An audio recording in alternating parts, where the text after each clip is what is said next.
Bonjour Louis et merci d'avoir accepté mon invitation et d'être avec nous ce soir. Bonsoir Thomas. Donc toi tu es photoreporter, photojournaliste, tu vas nous expliquer tout ça. Et tu as été un peu au cœur de l'actualité puisqu'il y a eu une décision de justice qui passe entre les fêtes qui programmait l'expulsion des gens, notamment des réfugiés dans le Nord-Pas-de-Calais et dans le Nord. Tu suis ces questions depuis des années, tu travailles là-dessus en profondeur depuis très longtemps maintenant. Tu as été sur place pour faire un reportage et il y a eu des soucis avec les forces de l'ordre. Tu as raconté que tu avais été empêché de faire ton travail.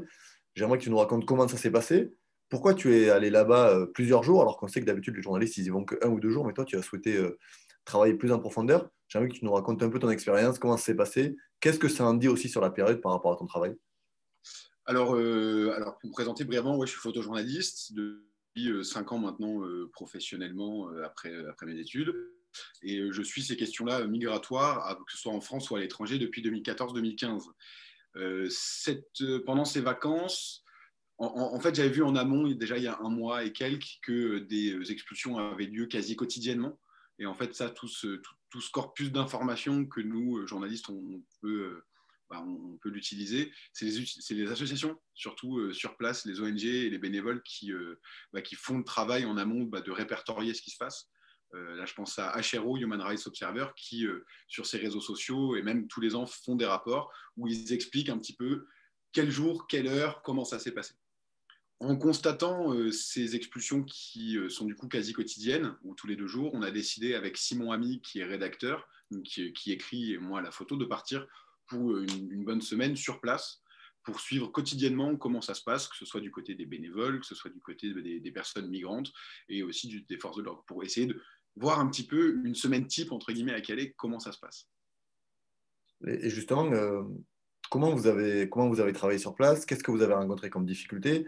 Est-ce qu'il y a une volonté de laisser vraiment l'information s'exprimer ou au contraire, on sent qu'on essaye de cacher un peu les choses parce que c'est quand même un sujet qui traumatise? Alors, je pense que. Alors, comment on a travaillé sur place? Donc, on est arrivé. On n'a pas contacté de rédaction en amont parce qu'on ne savait pas forcément ce qu'on allait trouver. Moi, j'aime bien fouiller, enfin, et Simon aussi, on aime bien fouiller plusieurs angles, voir ce qui pourrait être intéressant de raconter, ce qu'on a envie de raconter aussi, et garder un peu une totale liberté sur les choses dont on peut causer.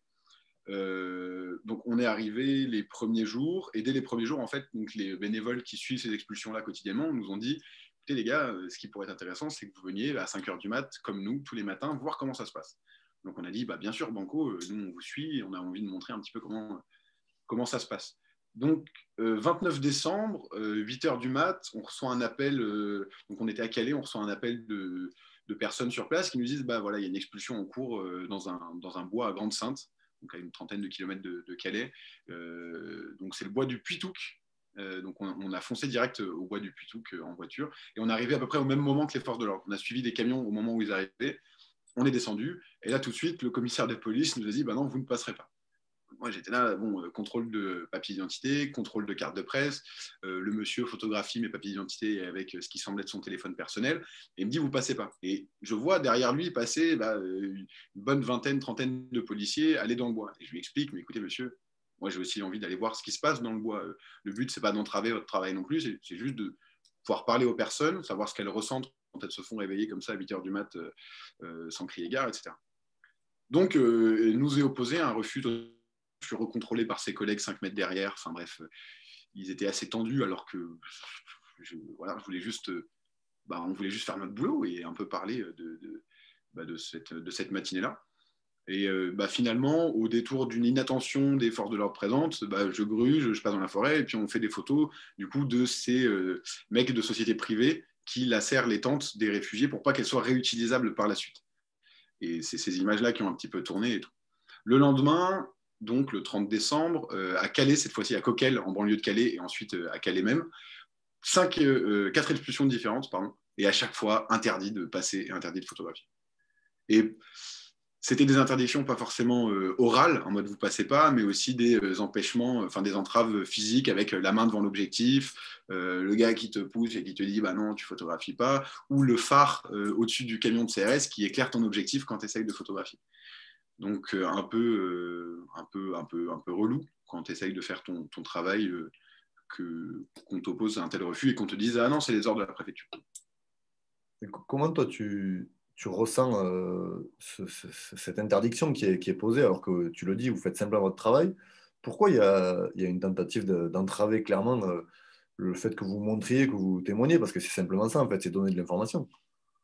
Alors, je pense qu'il y a un petit, il y a un petit glissement qui s'opère petit à petit, que ce soit un glissement législatif dans le cadre donc légal avec les lois qui sont votées, ou que ce soit des circulaires internes à la police, comme on a pu le voir avec le nouveau schéma de maintien de l'ordre que Darmanin a présenté à ses forces de police et de gendarmerie, qui dit que quand il y a une opération d'expulsion ou quand il y a comment on appelle ça, une dispersion de manifestation, bah, toute personne à l'intérieur du périmètre de sécurité, journaliste, élu, avocat ou citoyen ou citoyenne, bah non, ne passe pas. Et du coup, est considéré comme contrevenant à la loi. Et ça, je pense que les policiers sur le terrain l'ont déjà intégré. Et du coup, te disent, il y a un périmètre de sécurité, nous, les ordres, si on laisse passer personne, donc on laisse passer personne. Sauf que derrière ces périmètres de sécurité, à Coquel, par exemple, le 30 décembre à 6 heures du mat, pour le coup, bah, t'entends un moment que ça chahute. Toi, en tant que journaliste, t'entends des cris, des échanges, des éclats de voix, etc. Mais si tu ne peux pas être là et si tu ne peux pas braquer ton objectif ou tendre ton micro ou tendre ta caméra ou prendre ton carnet pour décrire ce qui se passe, comment on fait? Enfin, juste, c'est une question que je pose, comment on fait? Parce qu'on a vu, on va parler de la loi sécurité globale tout à l'heure, mais justement, il y a une bataille sur le contrôle de ces images. Et c'est, si vous n'êtes pas là, il y a aussi, on aura simplement les images, s'il y en a d'abord des forces de l'ordre, et on aura simplement leur angle à eux. C'est ça aussi le danger, c'est d'avoir simplement un regard de l'information qui est déjà orienté. Bah, bien sûr. Et puis au-delà, à la première ou à la deuxième manif sécurité, contre la loi sécurité globale qui avait lieu au Trocadéro, il y avait des prises de parole de pas mal de médias. Et lorsque la Société des journalistes de Mediapart a pris la parole, la personne qui était au micro a dit quelque chose, je pense, d'extrêmement pertinent. Elle a dit filmer l'action des forces de l'ordre, donc filmer l'action de l'État ou la photographier, c'est pas un petit privilège qu'on défend en tant que journaliste en défendant une caste. C'est un droit citoyen. Et je pense que en tant que journaliste, nous, on a été empêchés de faire notre boulot, par exemple, à Calais, Grande-Sainte, Coquel, etc.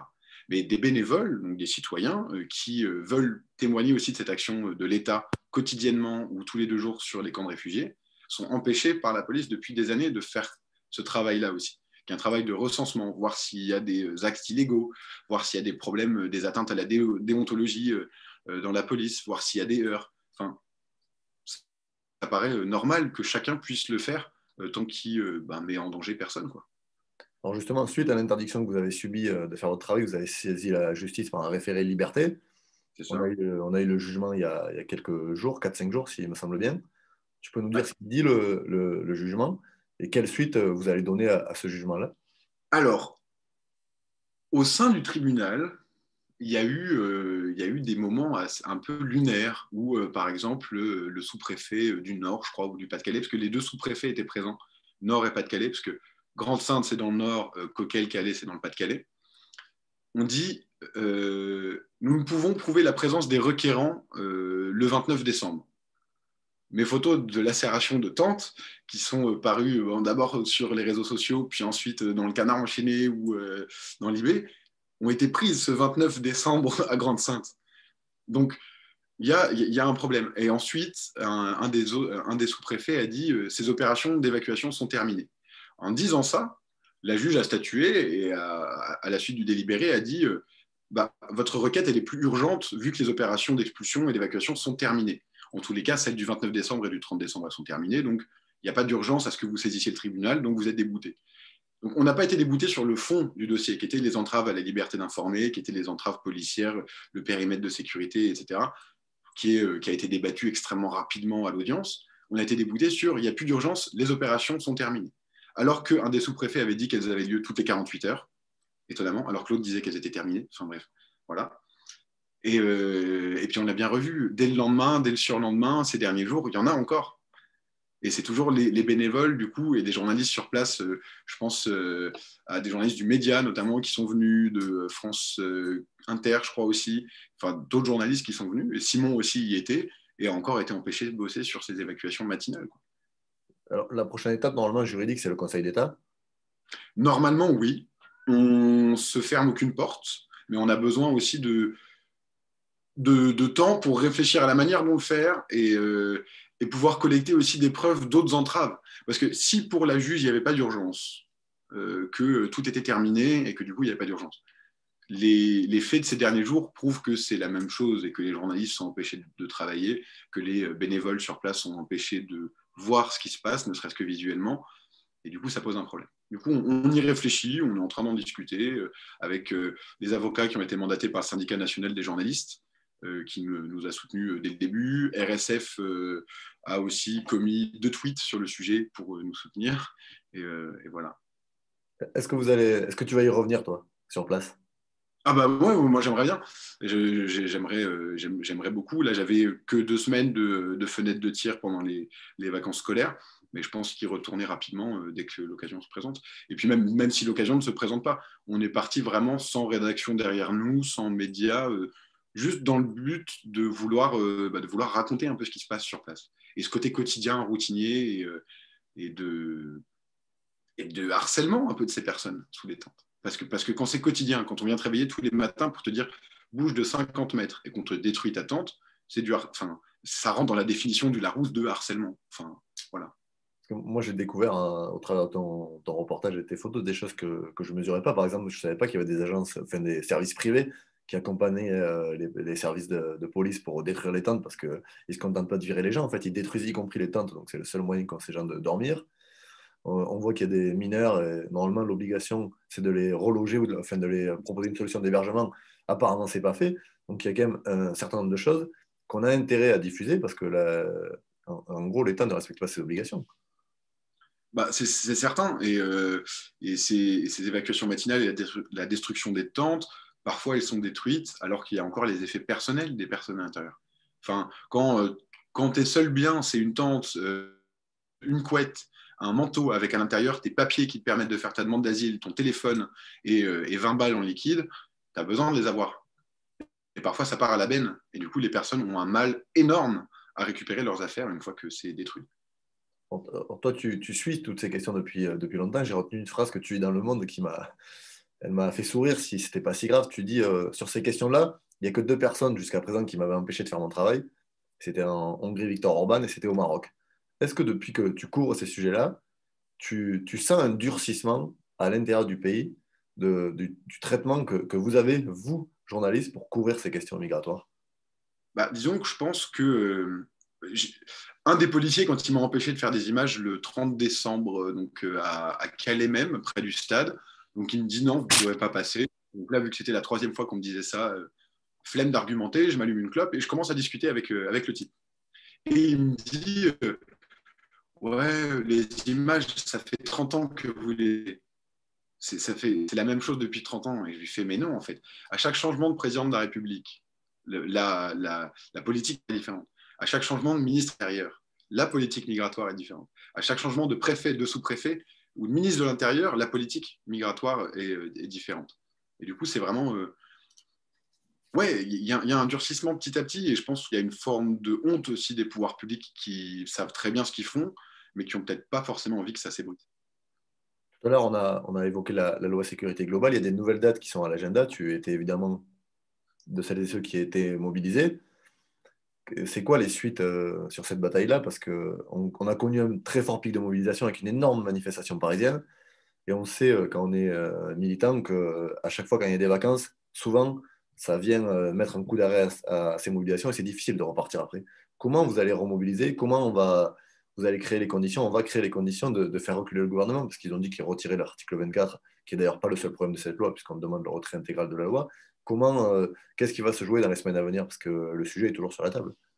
Alors, le sujet est toujours sur la table. Moi, sur cette loi-là, bien sûr, il n'y a pas du tout que l'article 24. Enfin, là, je parle en tant que citoyen. Clairement, je dis l'article 22 sur la présence de drones en manifestation qui pourrait du coup avoir tous les visages de ceux qui participent à une mobilisation, c'est moyen. Le port d'armes hors service pour les policiers et les gendarmes dans des établissements recevant du public. J'ai pas forcément envie, quand je vais au bar, d'avoir à côté de moi 3 mecs armés. Enfin, on est à Paris, on n'est pas au Texas, j'ai envie de dire, voilà. Je ne sais pas du tout quelle est la suite de cet agenda. Je pense que la loi va arriver au Sénat, si je retiens bien, et que c'est à ce moment-là aussi que les rédactions, les médias, les ONG et les associations de défense des droits humains seront mobilisés, je pense, sur le sujet. Mais je suis clairement pas meneur là-dedans, etc. Juste, moi, j'ai répondu aux appels et en tant que photographe et photojournaliste qui est amené à suivre parmi pléthore d'autres sujets l'action des forces de l'ordre, j'ai bien vu que dès que cette loi a commencé à être discutée au Parlement et à l'Assemblée nationale, les policiers sur le terrain s'en donnaient parfois à cœur joie, en mode profitez-en, c'est la dernière fois, etc. etc. Enfin, c'est des mots qu'on a pu entendre de leur bouche lors des manifs sécurité globale, quoi. Donc, Est-ce qu'on peut dire que c'est quand même déjà, pas un succès, mais au moins une satisfaction, parce qu'on voit que dans les mobilisations sur cette loi-là, pardon, il n'y avait pas que des journalistes, justement, c'est qu'il y avait beaucoup de citoyens lambda, et c'est que ce qui pouvait être enfermé dans un certain corporatisme, parce qu'on sait que les stratégies du pouvoir, c'est en général ça, ça a largement irrigué, et on a vu qu'il y avait une mobilisation citoyenne générale, c'est déjà un premier élément important, ça. clairement, et puis on voit par exemple les collectifs contre les violences policières qui ont été très présents parce qu'ils savent à quel point parfois ces images ont pu sinon rendre justice au niveau de la justice réelle du pays à leurs familles ou aux membres de leurs familles qui ont été victimes de violences policières, au moins a pu mobiliser l'opinion publique sur ces sujets-là. Et parfois mettre en lumière des situations. On est quand même un pays où on a du mal à croire quand ça reste du témoignage. Et il nous faut des images. Ce qu'a dit Michel Zecler à la sortie de son audition à l'IGPN devant les caméras, c'était si on n'avait pas eu ces images, vous seriez tous en train de faire des papiers sur moi disant que j'aurais volé l'arme du policier, agressé un policier. Et je pense qu'il avait fondamentalement raison en disant ça. Je pense que dans les rédactions, on sait comment ça se passe quand il y a une affaire de ce type-là. En général, la première et la seule source d'infos, très rapidement, c'est les préfectures de police.